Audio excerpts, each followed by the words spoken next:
महाविद्यालय करजहा देवरिया के DElEd batch 2018 यानी 4th सेमेस्टर के सब्जेक्ट सामाजिक अध्ययन में हम लोग देखेंगे दादा भाई नौरोजी को। दादा भाई नौरोजी का जन्म 4 सितंबर 1825 को महाराष्ट्र में हुआ था। इनकी मृत्यु 31 जून 1917 को हुई। दादा भाई नौरोजी की जो पत्नी थी उनका नाम था गुलबाई। इनके माता पिता पारसी थे। 11 वर्ष की अवस्था में गुलबाई से इनका विवाह हो गया। अब देखते हैं दादा भाई नौरोजी के कुछ उपनाम हैं जिन नामों से भी दादा भाई नौरोजी को जाना जाता है।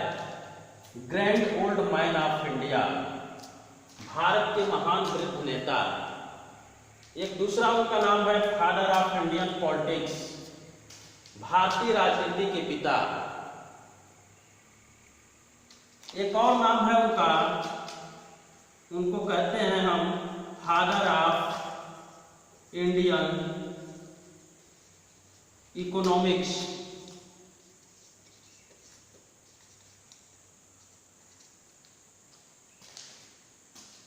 भारतीय अर्थव्यवस्था के पिता।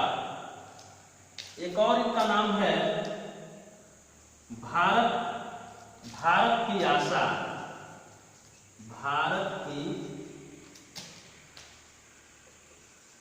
आशा। अब आइए देखते हैं कि इनको भारत के महान वृद्ध नेता, चूंकि ये वृद्ध नेता थे और बड़े महान थे इसलिए इनको भारत के महान वृद्ध नेता कहा गया। फादर ऑफ इंडियन पॉलिटिक्स इनको क्यों कहा गया, भारतीय राजनीति के पिता इनको क्यों कहा गया, इस चीज पर हम जाने कि इनको भारतीय राजनीति का पिता क्यों कहा गया। अपने देश में चुनाव लड़के पार्लियामेंट का मेंबर बनना कठिन होता है, मुश्किल नहीं होता है, कठिन होता है, लोग चुन के जाते ही हैं। लेकिन फादर ऑफ इंडियन पॉलिटिक्स इनको इसलिए कहा जाता है दादा भाई नौरोजी को कि दादा भाई नौरोजी अपने देश को छोड़ के लंदन के कंजरवेटिव पार्टी से हाउस ऑफ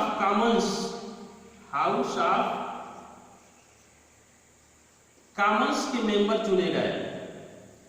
अपने देश को छोड़ के लंदन में जाकर के लंदन के कंजरवेटिव पार्टी से हाउस ऑफ कॉमन्स चुने गए और लंदन के पार्लियामेंट में पहुंचे। इसलिए इनको हम फादर ऑफ इंडियन पॉलिटिक्स कहते हैं, भारतीय राजनीति के पिता कहते हैं। अब इनको हम फादर ऑफ इंडियन इकोनॉमिक्स क्यों कहते हैं? दादा भाई नौरोजी को फादर ऑफ इंडियन इकोनॉमिक्स हम इसलिए कहते हैं कि उनकी एक कृति है, उनकी एक पुस्तक है जिसका नाम है poverty and un British rule in India. 1901 ईस्वी में दादा भाई नौरोजी ने इस पुस्तक को लिखा, poverty and un British rule in India, और इसमें उसने सिद्धांत दिया धन निष्कासन का सिद्धांत, धन निष्कासन का सिद्धांत।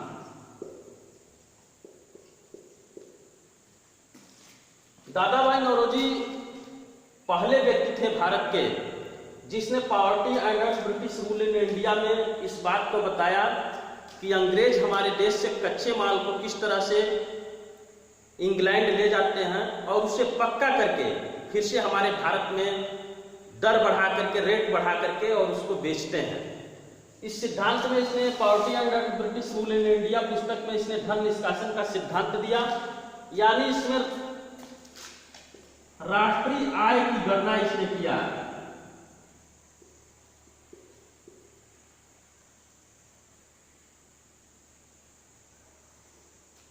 राष्ट्रीय आय की गणना धन निष्कासन सिद्धांत में इसने किया। इस तरह दादा भाई नौरोजी भारत के पहले व्यक्ति थे, एशिया के पहले व्यक्ति थे जिसने राष्ट्रीय आय का गणना किया कि अंग्रेज हमारे देश से किस तरह से कच्चे माल को विदेशों में ले जाते हैं, अपने देश इंग्लैंड में ले जाते हैं और वहां से उसे पक्का करके पुनः उसी सामान को भारत के बाजार में ला करके दुगुना तिगुना दाम से बेचते हैं। तो इसलिए इनको हम कहते हैं फादर ऑफ इंडियन इकोनॉमिक्स, भारतीय अर्थशास्त्र के पिता। भारत की आशा इनको एक इनके मित्र थे आर कोपलैंड, जो टीचर थे। जब ये मुंबई में प्रधानाचार्य थे तो उनके टीचर थे आर कोपलैंड, जो अंग्रेजी के अध्यापक थे। उसने इनको भारत की आशा कहा। तो इस तरह से दादा भाई नौरोजी का संक्षिप्त जीवन रहा। अब हम देखते हैं दादा भाई नौरोजी अपने लाइफ में क्या क्या किए।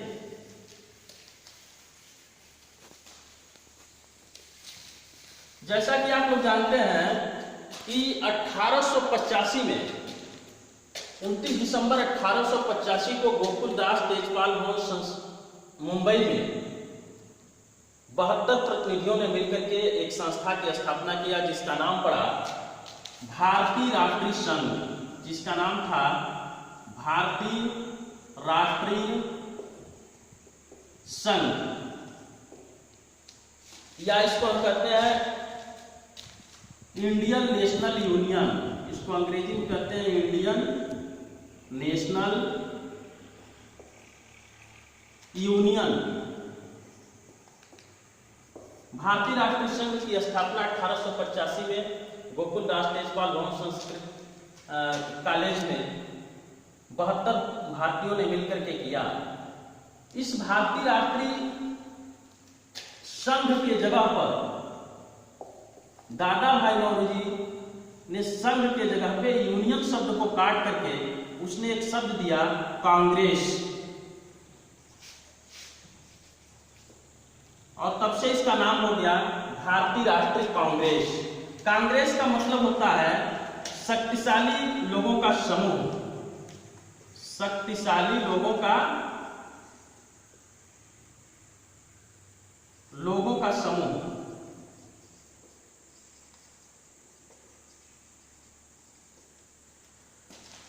तो भारतीय राष्ट्रीय संघ के जगह पे भारतीय राष्ट्रीय कांग्रेस का नाम दादा भाई नौरोजी ने रखा, जो भारतीय राष्ट्रीय कांग्रेस आज भी पार्टी के रूप में इस देश में है।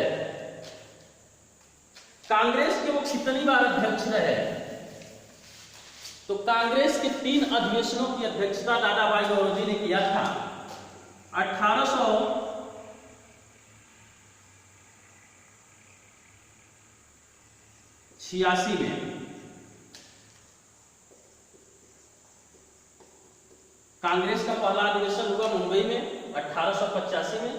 दूसरा अधिवेशन कांग्रेस का 1886 में कलकत्ता में हुआ, और जिसके अध्यक्ष थे दादा भाई नौरोजी। फिर 1893 में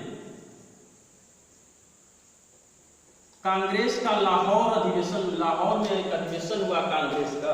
उस लाहौर अधिवेशन के अध्यक्ष भी दादा भाई नौरोजी थे। उसके बाद 1906 में फिर कलकत्ता में एक अधिवेशन हुआ, जिसके अध्यक्ष दादा भाई नौरोजी थे। 1886 के दूसरे अधिवेशन में कलकत्ता में दादा भाई नौरोजी अध्यक्ष रहे।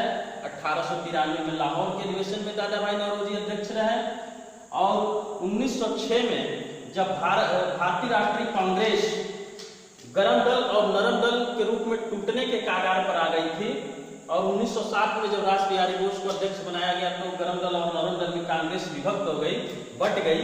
लेकिन वह विभाजन 1906 में ही हो जाना था, लेकिन इस महान नेता को कांग्रेस के लोगों ने अध्यक्ष बना दिया 1906 में, जिससे वह विभाजन गरम दल और नरम दल का थोड़े समय के लिए टल गया।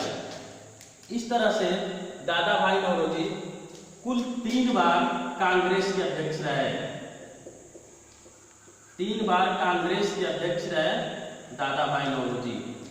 आइए देखते हैं कि दादा भाई नौरोजी ने किन किन शब्दों का प्रयोग किया।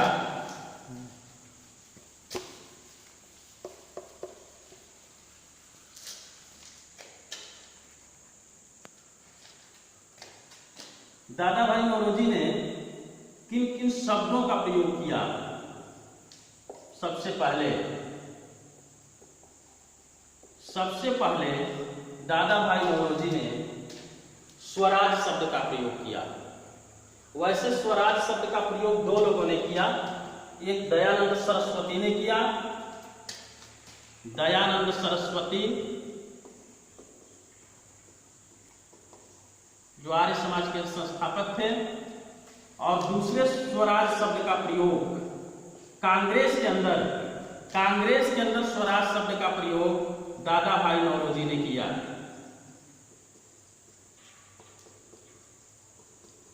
दादा भाई नौरोजी ने कांग्रेस के अंदर स्वराज शब्द का प्रयोग किया।